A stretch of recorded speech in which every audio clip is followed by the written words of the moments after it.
क्या आपकी आंखों से पानी आता है, या आंख के कोने में सूजन या हल्का दर्द या डिस्चार्ज निकलता है, या जब सुबह उठते हो तो क्या आंखें की पलकें चिपकी रहती हैं गंदगी की वजह से?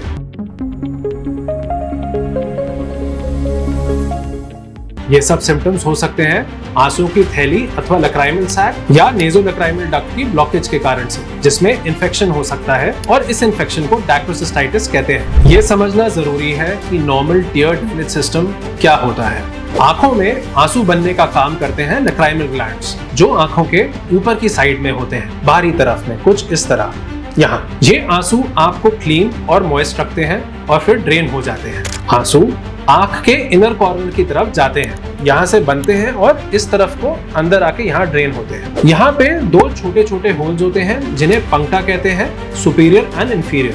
पंक्टा के आंसू जाते हैं कैनालिकुलाई के थ्रू और फिर पहुंचते हैं लक्राइमल सैक में, जो नाक के और आंख के एकदम कॉर्नर में होता है, यानी यहाँ पे एकदम। उसके बाद आंसू जाते हैं नेज़ोलक्राइमल डक्ट के थ्रू नाक के अंदर। तभी आपने महसूस किया होगा कि जब भी आप रोते हैं तो नाक भी साथ में गीली हो जाती है। तो जब ये पाथवे कहीं भी ब्लॉक होता है तभी आंसू का ड्रेन होना खराब हो जाता है और इस कारण हमारी आंखों से पानी गिरने लगता है, जिसे एपिफोरा या वाटरिंग ऑफ द आई कहते हैं। अब बात करते हैं लक्राइमल सैक एंड नेज़ोलक्राइमल डक्ट की ब्लॉकेज के बारे में कि ये क्या होता है। लक्राइमल सैक ब्लॉकेज या नेज़ोलक्राइमल डक्ट ऑब्स्ट्रक्शन में आंसू ड्रेन नहीं हो पाते और सैक में कलेक्ट होने लगते हैं। ये स्टैग्नेंट फ्लूइड इन्फेक्शन का घर बन जाता है, जिसकी वजह से इसका इन्फेक्शन हो जाता है, जिसे डैक्रोसिस्टाइटिस कहते हैं। अब बात करते हैं कि ये ब्लॉकेज होता क्यों है। कई बच्चों में ये कंजेनाइटल हो सकता है, जिसमें बचपन से ही डक्ट डेवलप नहीं हो पाती है। ये न्यूबॉर्न्स में कॉमन होता है। कई बार देखा होगा छोटे बच्चों की आंख से लगातार पानी हल्का हल्का गिरता रहता है, गीली रहती है उनकी आंखें। कई बार एज रिलेटेड नैरोइंग भी हो सकती है, स्पेशली बूढ़े लोगों में। क्रॉनिक साइनस इन्फेक्शंस और नाक के इन्फेक्शन में भी ये चीज देखी जा सकती है। किसी ट्रॉमा या किसी नाक की चोट से भी ये हो सकता है यदि हड्डी टूटी हो तो। नाक में पॉलिप्स या नाक की हड्डी का टेढ़ा होना, जिसे डिविएटेड नेजल सेप्टम बोलते हैं, में भी कई बार ये देखा जाता है। आई इन्फेक्शंस की वजह से भी उसके बाद जो स्कारिंग होती है उसके बाद भी ये एपिफोरा देखा जाता है। रेयरली ट्यूमर्स या मासेस में भी ये हो सकता है यदि ये मास नेज़ोलक्राइमल डक्ट में या सैक में बन रहे हो तो। अब बात करते हैं कि इसमें क्या महसूस होता है। लगातार आंख से पानी आता है, जिसे वाटरिंग या एपिफोरा कहते हैं।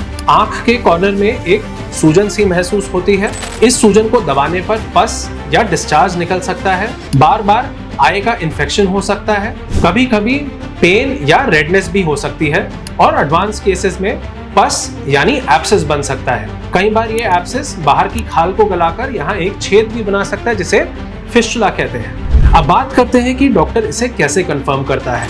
सबसे पहले रिगर्जिटेशन टेस्ट करते हैं, जिसमें लक्राइमल सैक को यहाँ पर स्थित होता है, इसे दबाते हैं और आंख के पंक्टा से पीला व मवाद निकलता है। सिरिंजिंग एंड प्रोबिंग भी करी जाती है, जिसमें पंक्टा में पानी डालकर चेक किया जाता है कि डक्ट कितनी पेटेंट है और उसमें प्रोब डालकर देखा जाता है कि वहां पर कहां पर जाकर इसमें ऑब्स्ट्रक्शन आ रही है, कि वो हार्ड स्टॉप है या सॉफ्ट स्टॉप है। इसमें डैक्रोसिस्टोग्राफी भी करी जाती है, जिसमें डाई डाल के एक्सरे किया जाता है और पूरे आंसुओं के पाथवे की इमेजिंग होती है। उससे हमें पता चल जाता है कि कहाँ पे रुकावट है और उसको कैसे ठीक करना हो। नेजल एंडोस्कोपी भी काफी जरूरत है, जिससे अंदर देखा जाता है नाक के अंदर दूरबीन द्वारा कि कोई नाक की हड्डी टेढ़ी तो नहीं है या कोई और अलग कोई मांस या पॉलिप तो नहीं है, जिस कारण ये हमारी जो आंसुओं की नलकी है ये बंद हो रही है। अब इसकी ट्रीटमेंट के बारे में बात करते हैं कि इसका क्या उपचार है। सबसे पहले कंजर्वेटिवली ट्राई करना चाहिए इनिशियल स्टेज में। एंटीबायोटिक ड्रॉप्स या ओरल एंटीबायोटिक्स हमारे को शुरू करना चाहिए अगर इन्फेक्शन हो। गर्म कपड़े की सिकाई करनी चाहिए। कई बच्चों को भी आंखों से पानी आने की समस्या रहती है, ये एक या दोनों आंखों में हो सकता है और इन केसेस में यूजुअली ट्रिगलर्स मसाज करनी चाहिए, जिसमें फिंगर से डक्ट पे प्रेशर देना चाहिए और नेजल ड्रॉप्स स्टार्ट कर देते हैं। ट्रिगलर्स मसाज कुछ इस प्रकार से किया जाता है, जो आंख की आंसुओं की थैली से नीचे की तरफ इसको पूरा ऐसे प्रेस करा जाता है हल्के हाथ से। दोनों तरफ हो रहा है तो दोनों तरफ इस तरीके से प्रेस करें हल्की तरह से, लगातार बार बार 10 से 15 बार, सुबह दोपहर शाम। अब बात करते हैं इसकी डेफिनेटिव ट्रीटमेंट के बारे में। डेफिनेटिव ट्रीटमेंट इसका एक सर्जरी है, जिसे डैक्रोसिस्टोराइनोस्टमी बोलते हैं। ये एक सर्जरी है जिसमें नया रास्ता बनाया जाता है, जिससे आंसू डायरेक्ट नोज में ड्रेन हो सके। नाक के ही अंदर डायरेक्ट ओपनिंग बना दी जाती है। ये दो प्रकार से किया जाता है। पहला एक्सटर्नल DCR, ये आंख वाले डॉक्टर्स करते हैं, जिसमें चेहरे पे एक चीरा यानी एक इंसिजन आंख के पास लगाया जाता है और नया रास्ता बनाया जा सकता है जिससे आंसू डायरेक्टली नाक में ही आ सके। दूसरा तरीका है एंडोस्कोपिक DCR, जिसमें नाक के ही अंदर से इस ऑपरेशन को किया जाता है बिना किसी प्रकार का चीरा दिए चेहरे पे। कॉस्मेटिक पॉइंट ऑफ व्यू से काफी बेटर होता है एंड सक्सेस रेट्स भी काफी हाई है। ये कंपैरेटिवली पेन फ्री होता है एंड फास्टर हीलिंग होती है इसमें। सर्जरी के बाद ड्रेनेज रिस्टोर हो जाती है और सिम्टम्स बिल्कुल ठीक हो जाते हैं। सर्जरी के अलावा कई और भी प्रोसीजर्स होते हैं जो किए जा सकते हैं, बट ये टेम्पररी रिलीफ देते हैं, जैसे कि बलून डैक्रियोप्लास्टी, जिसमें एक बलून द्वारा नाक की जो हमारी आंसुओं की नलकी होती है या सैक के अंदर उसमें डालकर बलून से उसे फुला दिया जाता है जहां पे भी रुकावट हो, पर ये एक टेम्पररी रिलीफ देती है। इसे आमतौर पे कंजेनाइटल केसेस में किया जाता है, जैसे छोटे बच्चों में या उन लोगों में जो सर्जरी के लिए फिट ना हो, जैसे कि बूढ़े लोग या अनकंट्रोल्ड डायबिटीज या हाइपरटेंसिव लोग। इसे कई बार बार रिपीट भी करना पड़ सकता है। अगला तरीका है इंट्यूबेशन, यानी डक्ट के अंदर एक छोटी सी ट्यूब डाल दी जाती है to keep it open. For example O'Donoghue या ग्यूबर या बीका ट्यूब्स आती हैं, जिनको आंख के थ्रू नाक के अंदर निकाल दिया जाता है, जिससे आंसू सारे उसके अंदर जाकर ड्रेन हो जाए। अब बात करते हैं यदि डैक्रोसिस्टाइटिस को ठीक ना किया जाए टाइम से तो क्या परेशानियां झेलनी पड़ सकती हैं।